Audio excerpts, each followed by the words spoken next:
Bible చూపించండి, తెరిచి చూపించండి. అన్ని ఊర్లలో ఉన్న బైబిల్ని మేము వీడియోలో క్యాప్చర్ చేస్తున్నాం. మొన్న ఒంగోలులో బైబిల్లో సముద్రమే చూసాం.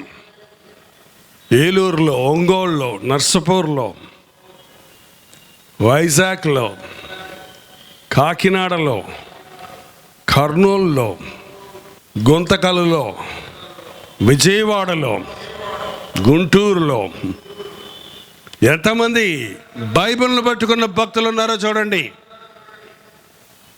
బైబిల్ లేనివాడు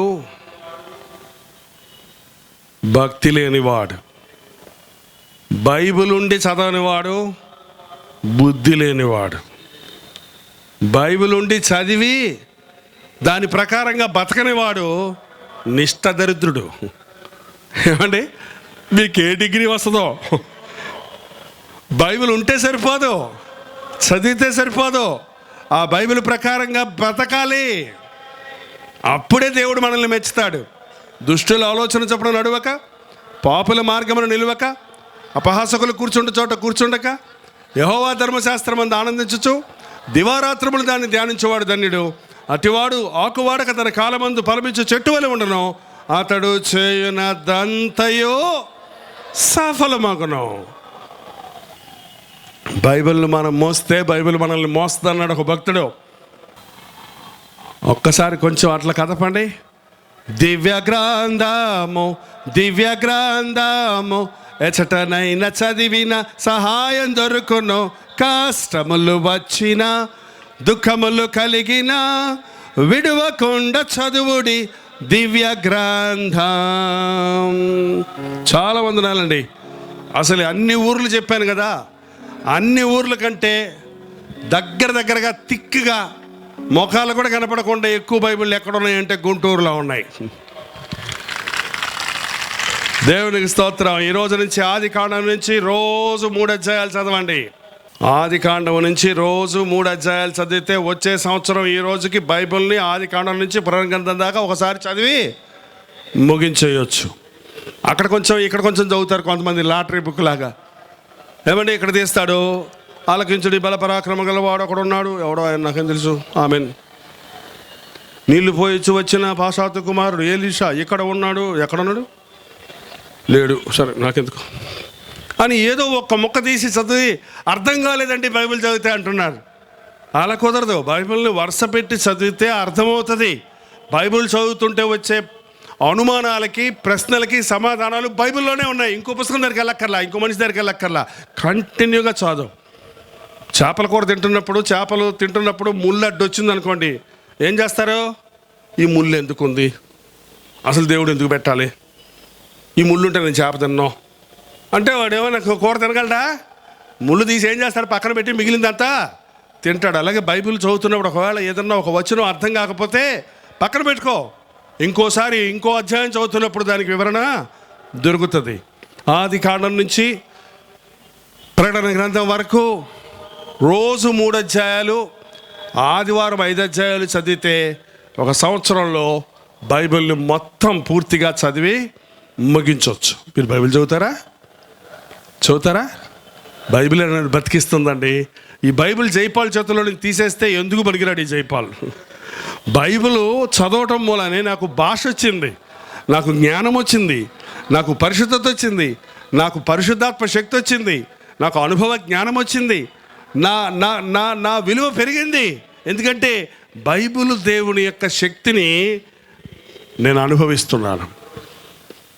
బైబిల్ చదవండి.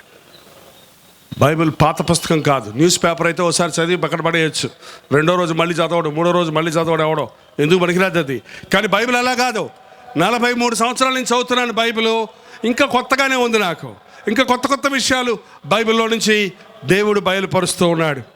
పరిశుద్ధాత్ముడు బిట్వీన్ ద లైన్స్ అంటారు, వచనాల మధ్యలో లోతులో ఉన్న సత్యాలను ఆయా సమయాలకు దేవుడు బయలుపరుస్తూ ఉంటాడు.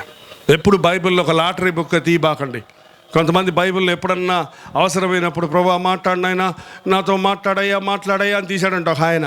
యూదా ఇస్కరియోతు పోయి ఉరి పెట్టుకొని చచ్చను అని వచ్చిందంట. అంటే ప్రభా ఇట్లా మాట్లాడావు, దేవా ఇంకోసారి మాట్లాడు, నిజంగా మాట్లాడని తీశాడంట. నువ్వు పోయి అలాగూ చేయము అని వచ్చింది. ప్రభా మూడోసారి నేను ఉరి పెట్టుకోమంటావా, మూడోసారి చెప్పిన మూడోసారి ముచ్చటగా అడుగుతున్నాను తండ్రి అని మళ్ళీ తీశాడంట. చేయదలుచుకున్నది ఏదో శీఘ్రముగా చేయము అని వచ్చింది. ఈ వచనాలు బైబిల్లో ఉన్నాయండి. సాతానుడు కూడా బైబిల్ వచనాల ద్వారా మనల్ని మిస్లీడ్ చేస్తాడు. అందుకే అక్కడ కొంచెం ఇక్కడ కొంచెం తీసుకోకూడదు. ఈరోజు బోధకులు కూడా ఏదో ఒక వచనాన్ని పట్టుకొని దాని మీదే ప్రసంగం చేస్తూ దాని మీద ఒక సిద్ధాంతాన్ని తయారు చేసేస్తున్నారు. నాలాంటి ప్రసంగికులు ఎవడైనా ప్రసంగం చేయాలంటే బైబిల్ను శాంతం చదవాలి, ధ్యానించాలి, జీవించాలి, అప్పుడు ప్రకటించాలి. అంతేగాని ఏవో కొన్ని టాపిక్స్ తీసుకొని ఒక వచనం పట్టుకొని దాన్ని బట్టి బైబిల్ను ప్రకటిస్తానికి ప్రయత్నిస్తున్నారు. చూడండి, అది అసంపూర్ణమైన బోధ. అది చెప్పాలంటే సాతాను బోధ. అంచె దినములలో అనేక మంది అబద్ధ ప్రవక్తలు వస్తారట. కాబట్టి మేము బోధించే బోధ బైబిల్ మీరు బాగా చదివితే నిజమైన బోధకుడు ఎవడో దొంగ బోధకుడు ఎవడో మీరే చెప్పేస్తారు. ఎందుకంటే మీరు వాక్యాన్ని బాగా ఎరిగి ఉంటే మిమ్మల్ని ఎవరు మోసం చేయలేరు. వాక్యం బాగా ఎరిగినప్పుడు సాతానుడు మనల్ని మోసగించలేడు, బోధకులు మనల్ని మోసగించలేరు. దేవునితో మనకు నేరుగా సంబంధం కలిగి ఉన్నప్పుడు మనుషుల సహాయం మనకు అవసరం లేదండి. మీకు దేవునికి కనెక్ట్ చేసి వదిలిపెడతామే మా పని అండి. మేము మధ్యవర్తులకు కాదు, మీకు దేవునికి నరుడికి మధ్యవర్తి ఒక్కడే, ఆయన క్రీస్తు యేసు అను నరుడు. నువ్వు యేసయ్యను పట్టుకుంటే చాలు. మా నాన్నగారు నాకు 18 సంవత్సరాలప్పుడు యేసయ్యని ఇచ్చారు. వేరే ఆస్తి ఏమి ఇవ్వలేదు, నాకు వేరే ఆస్తి ఏమి ఇవ్వలేదు. ఆయన 40 సంవత్సరాల వయసు అప్పుడు. ఆయనకి డిప్యూటీ ఎగ్జిక్యూటివ్ ఇంజనీర్గా పనిచేస్తున్నారు. ఆయన ఇష్టానుసారంగా జీవిస్తున్నారు. తాగేవాడు, చీట్ల ప్యాక్ ఆడేవాడు, స్మోక్ చేసేవాడు, క్లబ్బులకు వెళ్ళేవాడు, రాత్రంతా ప్యాక్ ఆడేవారు. లంచాలు వచ్చాయి, బోల్డ్ ఫుడ్ ఉండేది, బోల్డ్ పనోళ్ళు ఉండేవాళ్ళు, జీపులు, కార్లు అన్నీ ఉండేవి. ఇరిగేషన్ డిపార్ట్మెంట్లో, అందులో ఈస్ట్ వెస్ట్ కూడా ఎవరంటే భయంకరంగా పేరు పొందిన రైతులు. బోల్డ్ ఉండేది, కానీ నెమ్మది లేదు, మనశ్శాంతి లేదు. చివరికి ఆయన జీవితంలో విరక్తి చెంది కాకినాడలో ఆ సముద్రంలో పడి చచ్చిపోదామని వెళ్తుంటే ఇలా ఒక సభ జరుగుతూ ఉంది. ఆ సభలో ప్రసంగం చేసి ఆయన ఇంజనీరింగ్ కాలేజీలో మెడ్రాస్లో చదువుతున్నప్పుడు ఆయన క్లాస్మేట్ అంట. ఈయన ఆయన కదా, వీళ్ళు ఒక ప్రార్థన చేస్తే పరలోకం పోతాను కదా, మోక్షం పోతాను కదా, ఓ ప్రార్థన చేయించుకొని పోయి చేద్దామనుకొని వచ్చాడంట లోపలికి. నిజంగా బతుకుదామనో మారదామనో రాలేదు. లోపలికి వచ్చి ముందుకు వచ్చేస్తుంటే ప్రసంగం జరుగుతుంది. కూర్చోవయ్యా, ఇంత పెద్ద మీటింగ్ కాదనుకోండి, చిన్న చర్చ అది. కూర్చోమంటే వెనకాల కూర్చున్నారు. ఆయన ఏంటంటో చెప్తున్నాడు, ఆయనకేం అర్థం కాలేదు. కానీ ఒక్క మాట ఆయన గుండెని పట్టుకుందంట. యవనస్తుడా, నువ్వు ఎందుకు చచ్చిపోవాలి? నీ కొరకు యేసు ప్రభువు మరణించాడు, నీవు చావలో అవసరం లేదన్న మాట పట్టుకుంది. మీటింగ్ అయిన తర్వాత ముందుకెళ్ళి ప్రార్థన కోరారు ఆయన్ని. నేను చచ్చిపోవాలనుకుంటాను, ప్రార్థన చేయమని అడిగాడంట. ఎందుకయ్యా, ఏమైంది నీకు, ఏంటి మీరు ఉద్యోగం పోయిందా? లేదండి, బ్రహ్మాండం ఉద్యోగం ఉంది. భార్య పిల్లలు లేరా? ఎందుకు లేరండి? గుండె లాంటి భార్య, 8 మంది పిల్లలు ఉన్నారు. మా అమ్మగారు చక్కగా పుష్టిగా ఉండేవారు. 8 మంది పిల్లల్ని పెంచారంటే చూడండి ఎట్లుంటుందో, మహాతల్లి, బంగారు తల్లి. అలాంటి భర్తను భరించి ఆయన కోసం 12 సంవత్సరాలు కన్నీటితో ప్రార్థన చేసింది మా నాన్న కోసం మా అమ్మ. 12 సంవత్సరాల ప్రార్థన ఫలితంగానే చచ్చిపోదామనుకున్నవాడిని మందిరానికి నడిపించాడు దేవుడు. అద్భుతంగా ఆ స్థలంలో ఆయన రక్షించబడ్డాడు. నాకు అన్నీ ఉన్నాయి కానీ మనశ్శాంతి లేదండి అంటే మోకరించి ప్రార్థన చేసినప్పుడు ఒక అద్భుతం జరిగింది. మరుసటి రోజు నుంచి ఆయనలో పూర్ణమైన మార్పు వచ్చింది. ఎంత మార్పు అంటే, ఇంట్లో ఉన్న చీట్ల ప్యాకులు, బ్రాందీ బాటిళ్ళు, సినిమా పుస్తకాలు అన్నీ తీసి కుప్పేసి నుప్పేసి అంటించేశాడు. 10 బైబిళ్ళు కొనుక్కొచ్చి మేము 8 మంది పిల్లలం. ఇక్కడ 2 చెల్లెలు ఉన్నారు, మా చెల్లెళ్ళు ఇక్కడ 10 మంది పిల్లలం మేము. మొత్తం 10 మంది బైబిళ్ళు ఇచ్చి మా అమ్మ మా నాన్న బైబిల్ పట్టుకొని చర్చికి ఉపవాస ప్రార్థన తీసుకెళ్లేవారు, ఆలయానికి తీసుకెళ్లేవారు. ఆయన రక్షించబడి 2వ రోజు నుంచి ఆయన జీవితంలో మార్పు కనపడింది.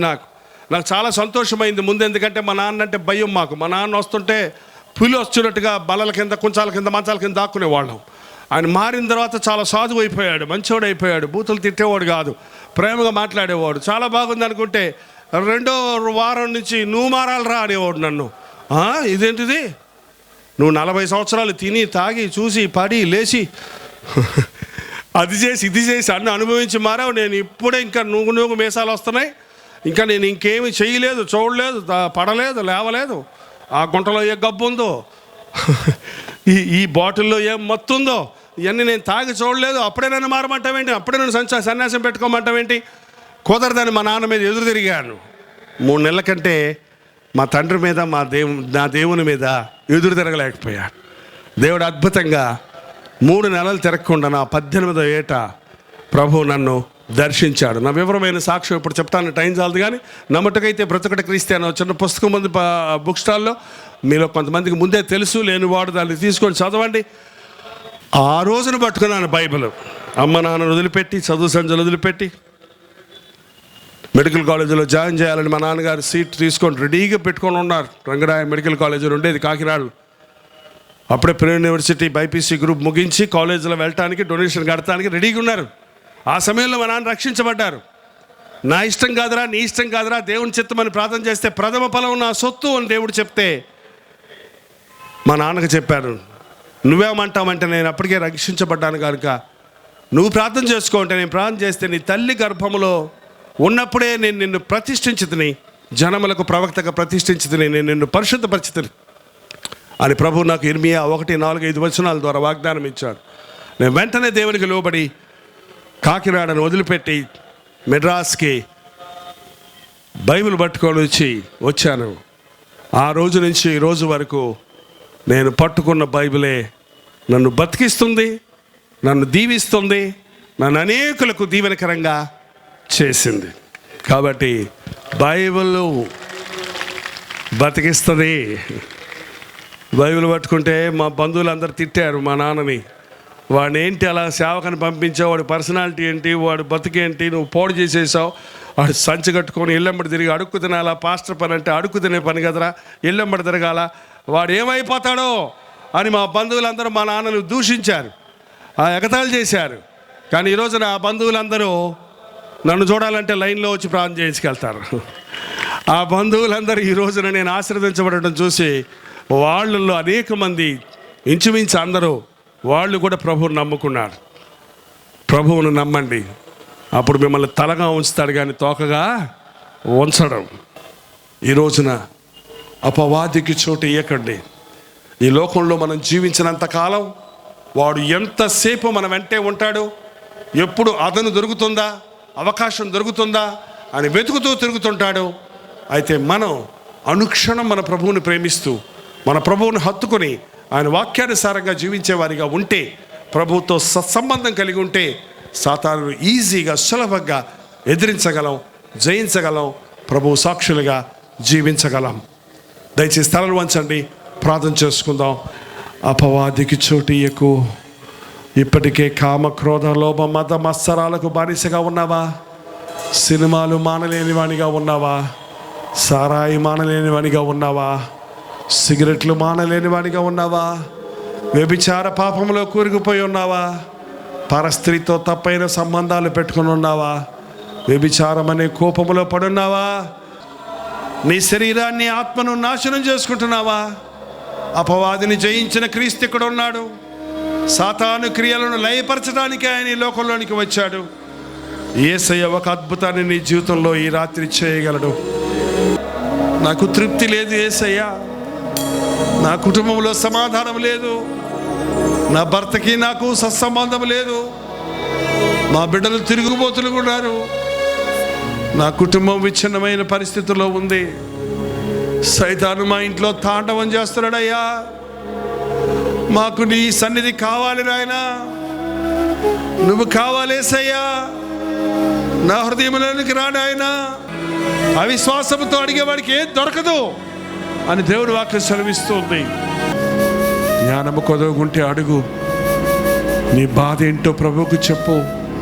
నువ్వు ఇక్కడ ఈ ఆవరణలో నోట్లో నుంచి నీ మాటను బయటకు రాకముందే నీ ప్రార్థన ఆలకించి పరమ నుండి నీకు జవాబు ఇవ్వగలిగిన యేసు ప్రభు ఉన్నాడని నమ్ము. యేసు ప్రభుని అనుమానిస్తావు ఎందుకు? ఆయన మీద ఎందుకు నీకు అనుమానపు తలంపులు? అందుకే కదా సాతానుడు ఛాన్స్ తీసుకుంటున్నాడు. సందేహమేలా సంశయమదేలా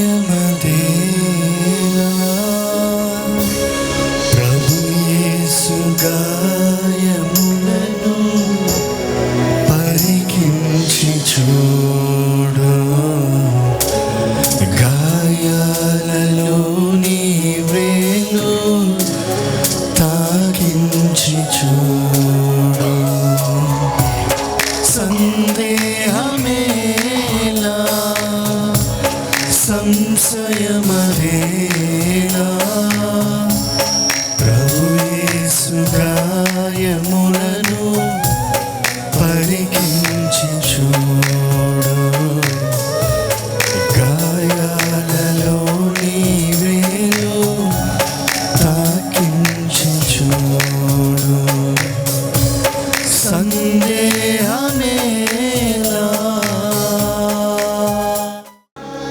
నోరు తెరిచి ప్రతి ఒక్కరు ప్రార్థన చేద్దామండి. చెప్పండి యేసయ్యతోటి. ప్రార్థన. పరిశుద్ధుడా, ప్రేమగల తండ్రి, ఒక్కసారి నీ కనుదృష్టిని ఇదిగో నీ మాటలు విని వడుకుచున్నా ఈ సమూహాన్ని చూడయ్యా. నీవు అద్భుతాలు జరిగించి ప్రభువు నా రుణ బాధ నుంచి నన్ను విడిపించాడు, నాకు సమాధాన సంతోషం ఇచ్చాడని సాక్ష్యములు చెప్పుటకు సహాయం చేయను ఆయన. యవ్వనస్తులు ఎంతో మంది ఇక్కడ ఉన్నారయ్యా. ఎంటెక్ చేశాను, ఎంబీఏ చేశాను, బీటెక్ చేశాను, బిఏ చేశాను, నర్సింగ్ ట్రైనింగ్ చేశాను, నాకు జాబ్ లేదు, నాకు ఒక ఉద్యోగం లేదు అని దిగులు పడిపోతున్న యవ్వన బిడ్డలు చూడు నాయన. నమ్మితే ఇస్తానన్నావు కదా, వారి హృదయాల్లోనికి నువ్వు రాయ్యా, వారి జీవితాల్లోనికి నువ్వు రానాయనా. వారి హృదయ వాంఛలు తీర్చేసయ్యా. నేను నమ్మిన వారిని తలగా ఉంచుతానన్నావు కదా, తోకగా ఉంచనన్నావు కదా. నీ బిడ్డలు ఎవ్వరూ నాయనా దరిద్రతలో ఉండకూడదు, తిండి లేని స్థితిలో ఉండకూడదు. నీ సమృద్ధిని దయచేయము తండ్రి. నిన్ను మహిమపరచుటకు అపవాదికి పిసరంతైన మా జీవితాల్లో నూగుపోలంతైనా చోటు లేకుండానట్లుగా వాడికి చోటివ్వకుండా వాడిని ఎదిరించే శక్తిని ఈ రాత్రి సమూహంలో ఉన్న వారందరికీ అనుగ్రహించుమని యేసుక్రీస్తు నామములో అడుగుచున్నాను తండ్రి.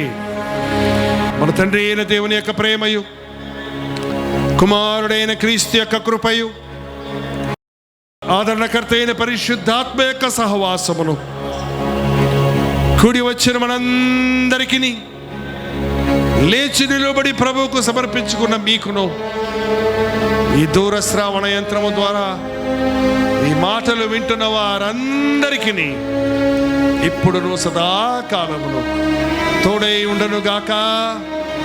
ఆమేన్, ఆమేన్, ఆమేన్.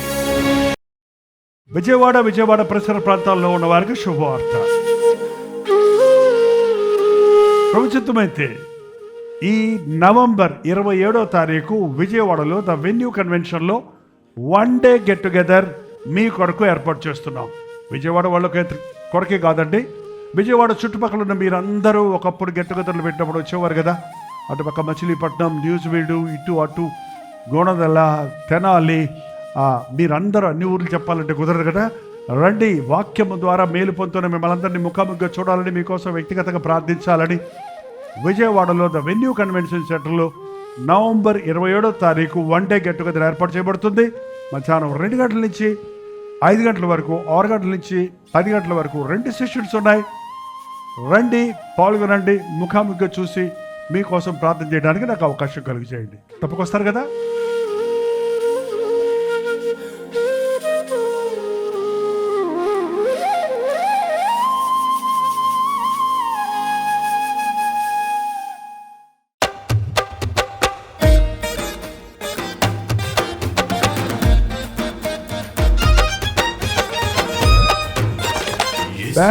బెంగళూరు పరిసర ప్రాంతాల్లో ఉన్న వారికి శుభవార్త. ప్రభుత్వమైతే డిసెంబర్ 4వ తారీఖు మరొకసారి మీ బెంగళూరు వస్తున్నాం. మధ్యాహ్నం 2 గంటల నుంచి 5 గంటల వరకు, 6 గంటల నుంచి 10 గంటల వరకు 2 సెషన్స్గా 1 డే గెట్ టుగెదర్ను బెంగళూరులో ఏర్పాటు చేస్తున్నాం. రాగలిగిన వాళ్ళందరూ వచ్చి, వీలైతే 2 సెషన్స్కి వచ్చి దేవుని ఆశీర్వాదాలు పొందండి. సంవత్సరాంతంలో ఉన్నాం. మీరు బెంగళూరు చుట్టుపక్కల అనేక ప్రాంతాల నుంచి కూడా వస్తున్నారు. మధ్యాహ్నం సెషన్లో మీరు హాజరై అవసరమైతే మీరు ఈవినింగ్ వెళ్ళిపోవచ్చు. గుర్తుపెట్టుకోండి, డిసెంబర్ 4వ తారీఖు మధ్యాహ్నం 2 గంటల నుంచి 5 గంటల వరకు, అలాగే 6 గంటల నుంచి 10 గంటల వరకు 2 సెషన్స్ హడ్సన్ కమ్యూనిటీ సెంటర్లో బెంగళూరులో ఈ 1 డే గెట్ టుగెదర్ ఏర్పరచబడుతుంది. మరిన్ని వివరాలు కావాల్సిన వాళ్ళు 8939393939 అనే నెంబర్కి మీరు కాల్ చేయండి, లేదా QR కోడ్ ఇవ్వబడింది, మీరు స్కాన్ చేసుకోండి. మరి వాట్సాప్ మెసేజ్ పెట్టండి, మీకు అడ్రస్ వివరాలు పంపించబడతాయి. ముఖాముఖి మిమ్మల్ని చూడాలని, వ్యక్తిగతంగా మేము మీకోసం ప్రార్థన చేయాలని మేము బెంగళూరు వస్తున్నాం. కల్వరి దర్శనం టీవీ కార్యక్రమాల ద్వారా, సోషల్ మీడియా ద్వారా దేవుని వాక్యం వింటున్న మిమ్మల్ని అందరినీ దేవుడు నిండారా దీవించి ఆశీర్వదించాలని మీ కొరకు ప్రార్థిస్తున్నాం. కాబట్టి ఈ యొక్క మీటింగ్ ద్వారా మిమ్మల్ని మరింతగా బలపరచాలని, ముఖాముఖిగా చూసి మీ లోపాలు తిప్పుతాలని ఈ గెట్ టుగెదర్ ఏర్పాటు చేయబడుతుంది. రండి, దీవించబడండి. వందనాలు. అన్ని జాతుల్లో అన్ని వంశాల్లో ప్రతి మనుషునికి యేసు ప్రేమను చూపించుదాం, యేసులోనే నడిపించుదాం. యేసు ప్రేమను చూపించుదాం, యేసుతోనే సాగిపోదాం.